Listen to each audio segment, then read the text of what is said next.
एक बार की बात है, गांव में एक पवित्र व्यक्ति रहता था। वह हमेशा स्वर्ग और नरक के बारे में जानने के लिए उत्सुक रहता था।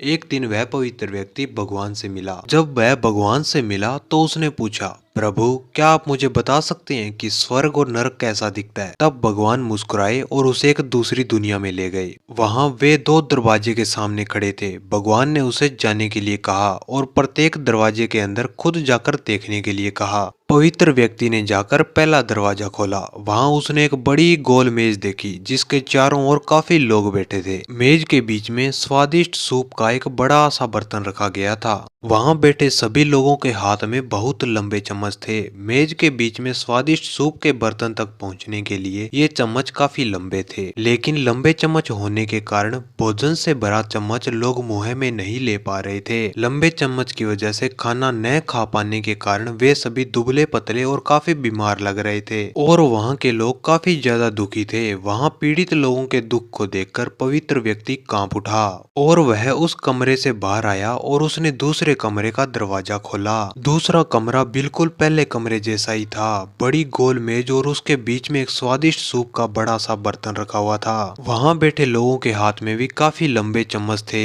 लेकिन यहाँ के लोग काफी ज्यादा स्वस्थ थे। वे एक दूसरे से बातें कर रहे थे और खाना भी खा रहे थे, जिसे देखकर पवित्र व्यक्ति काफी प्रसन्न हुआ और वह उस कमरे से बाहर आ गया। फिर वह पवित्र व्यक्ति भगवान के पास गया और कहा, मुझे समझ नहीं आया, दोनों कमरे एक ही जैसे थे, फिर भी एक कमरा दुख से भरा हुआ और दूसरा कमरा सुख से भरा हुआ था। आखिर ऐसा क्यों हुआ? तो उसे भगवान ने समझाया, आपने देखा कि लंबे चम्मच दूसरे को खिलाने के लिए ठीक है, लेकिन खुद को खाने के लिए ठीक नहीं है। आप जिस कमरे में पहले गए वह नरक था। वहाँ के लोग लालची हैं और केवल अपने बारे में सोचते हैं, दूसरे की मदद करना नहीं चाहते, जिसके कारण वे अपना पेट नहीं भर पा रहे और दुख झेल रहे हैं। और दूसरा कमरा स्वर्ग था। यह उन लोगों से भरा है जो एक दूसरे की परवाह करते हैं और प्यार करते हैं, एक दूसरे को उन लंबे चम्मच से खिलाते हैं जिससे वे स्वस्थ और सुखी रहते हैं। इस कहानी से हमें ये शिक्षा मिलती है कि यदि हम एक दूसरे का समर्थन और देखभाल करें तो हम अपने जीवन को स्वर्ग बना सकते हैं और खुशी से जीवन जी सकते हैं। आप भी हमारे इस चैनल को सब्सक्राइब करके ऐसी और मजेदार कहानियां सुन सकते हैं।